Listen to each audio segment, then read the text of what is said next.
Welcome to Ball Talk Deep, where we talk deep about ball. It's Andrade and Erwin back at it again. Y'all know we're doing something different this time. We did the NBA team profile series, just got done with that. We want to switch it up and throw in some other questions before we do another series. We're going to bring back the City Edition jerseys where we give our thoughts and if we cop or drop each one. You'll see that soon.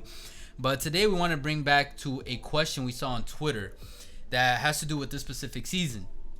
And it's, which NBA player do you think is on the verge of having a breakout season?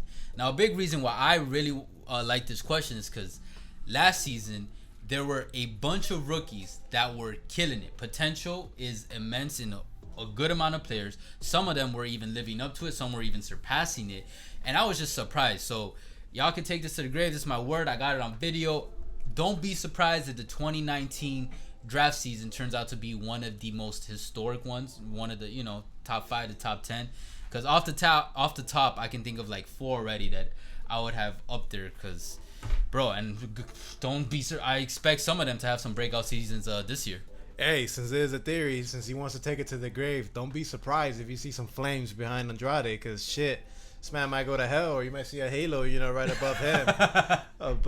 Hey, we'll see what happens. But to make it very clear, guys, this is breakout players. This is not limited to just rookies, That's true. sophomores. In this video, yeah, it's all bets are off, man. We'll do another video where we break down sophomore seasons to watch out for, and that'll be a separate topic where we talk But hey, guys, while we're young, man, let's get this to it, man. Who you got, man, or choices for breakout player next season? For next season, I got Tyler Herro as my top choice from the Miami Heat.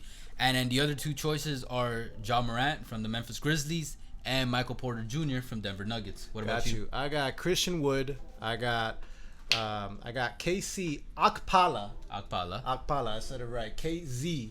I think that's how you say shit. What about? It has to be really off. And last but not least, Bol. I believe in Bol. Low key, high key, low key. He just needs the right opportunity. Yes, sir. But hey, man, why those 3?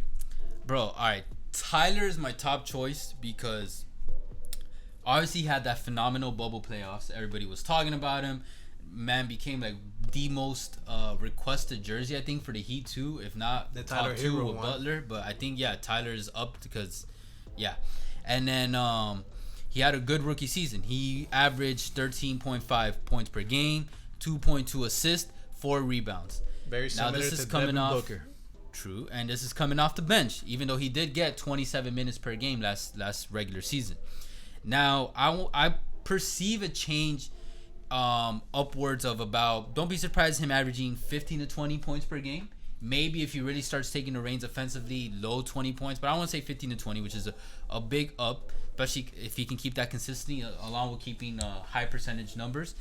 And I can see him increasing his assist as he gets more into this Heat system, maybe 3 to 5 assists per game. Okay. And he catches rebounds. He's a good size for a shooting guard. He's 6'5", so it's not the tallest, not the shortest, but that's a good size. He's not really short. It's a nice size. He can catch rebounds as a guard. He did 4 last year. So if he can keep 15 to 20 and 5'5", that's a good bracket stats to have. And that's a breakout season. I think that will cement him.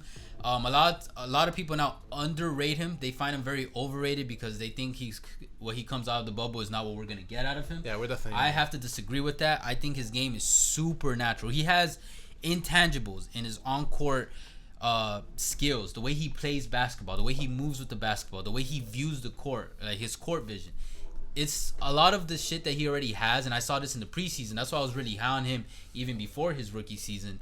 You can't teach that. You can be in the gym shooting 2,000 shots a game, everything. You can practice all you want. But if you don't have that naturalness, you either got to force yourself to pick it up or you never gain it and, you kind of cap off. This man has that. Plus, he keeps, developing the skills. I think the Heat are going to give him more opportunities, more minutes. He'll take the reins more, especially after playoffs. They trust him more. Jimmy's gonna be mentoring him even more. Bam's already solidified. Jimmy's been solidified. So I think they're gonna open the door and be like, Tyler, all right, maybe it's your time.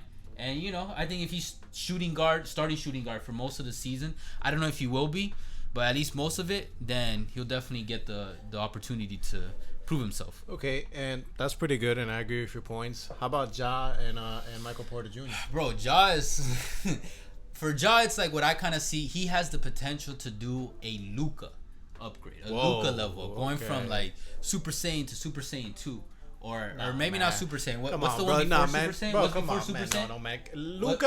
What's Luka went from Kaioken to fucking Kaioken to like Super Saiyan God. Right. The weebs are gonna know. He's gonna go from that to Super Saiyan 1.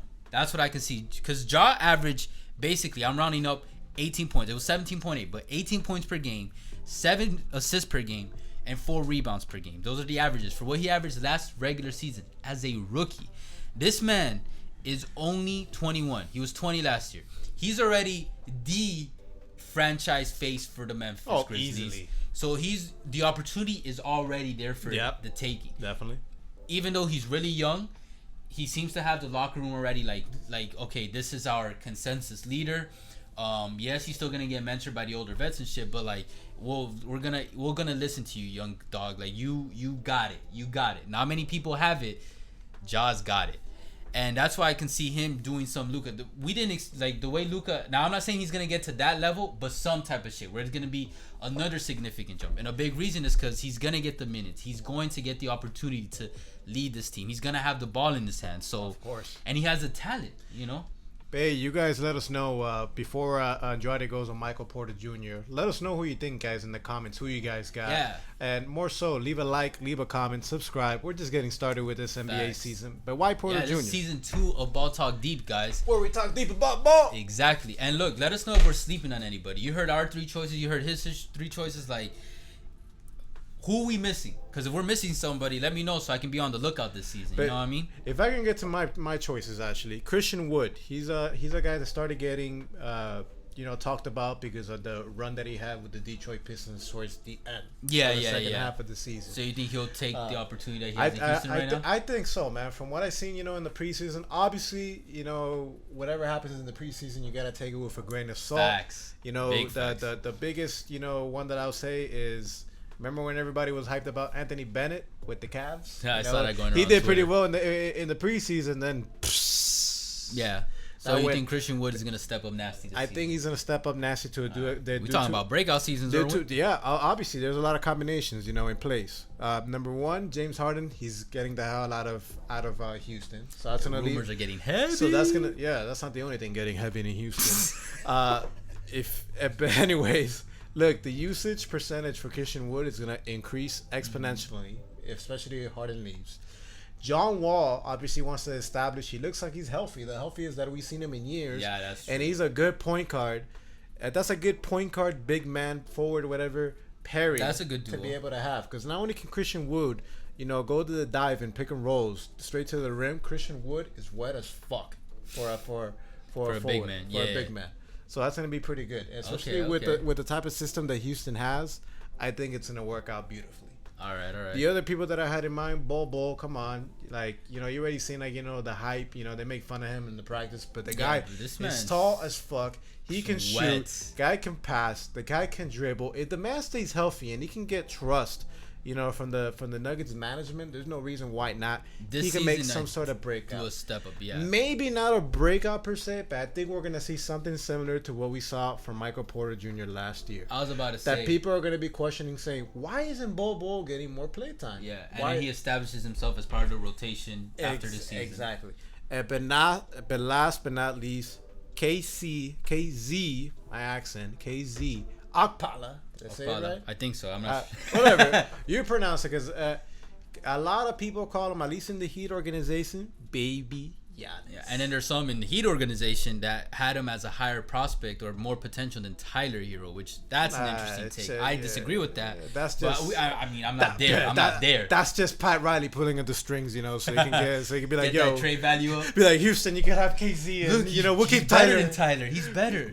But no, there's actually some truth to that semblance because he's been balling out. Because look, the Heat traded 3 picks. To be able to pick them to move on up to the second round, and they saw another diamond in the rough. Yeah, and there were talks that if Tyler Herro was not available at number 13, they were gonna pick KZ. So I'm like, damn, they're considering it from that high, and from what I've seen so far, and with the pedigree of the Miami Heat organization, there's not only to be able to find these guys, but more importantly to develop it. Because a lot of organizations they can find them. Yeah, they can find potential, but they can't develop them. Yeah, and that's potential is just potential and until that's it's tapped. that's one of the many factors that separates a so-so organization to a first-class organization. Facts. But actually, okay, see, I could see Okpala's ceiling, at least for now, is like he becomes a great bench player, maybe even six man. But to bring up usage rate, that's why I got Michael Porter Jr. Because I think Michael Porter Jr. is going to step up in usage rate, get more minutes. They're going to trust him more. He is an offensive natural talent. And, bro, that man's going to score. Now, my only worry is, like, if Ego gets in the way. But I think he understands, like, this is Murray and Jokic team. Specifically the Jokers. But Murray now is stepping up. They're on basically at the same level now type shit. Especially for their positions.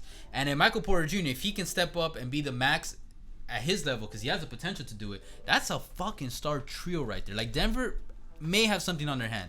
And last year, Porter averaged 9 points per game, almost an assist per game, and about 5 rebounds per game. Now, he steps that up to about 5 to 10 rebounds per game with 15 to 20 points per game. That's a breakout season for me, for him. I think for most people, he establishes himself as a go-to option on that team aside from Murray and Jokic, and that right there is why, in a way, I might have Denver as a secret dark horse, even though they're not really a dark horse, but as a dark horse, quote unquote, to win the championship, making the finals. No, not make. I'm not there yet. Win the championship. Okay, yeah, win. I guess like seeding dark horse. If you get past the West, you're beating anybody in the East. True, man. That Lakers team, man. Shit. I feel you guys, but hey, maybe LeBron has a breakout season. He's like, what, 40 now? Like, but 36. Every taps into another level. Every year is a breakout year for LeBron. You know why? Because the man is beating Father Time, and that's why he's goated in the Mount Rushmore. And maybe we'll have a video of who's the actual goal another time. But hey, he at the very least in the top 5 to 10 of best of all time. But either way, guys, appreciate all the love and the hate. You guys already know. Catch us on Insta, TikTok, Twitter, on Ball Talk Deep, or we talk deep about ball. We'll catch you guys soon. But for now, later. Care.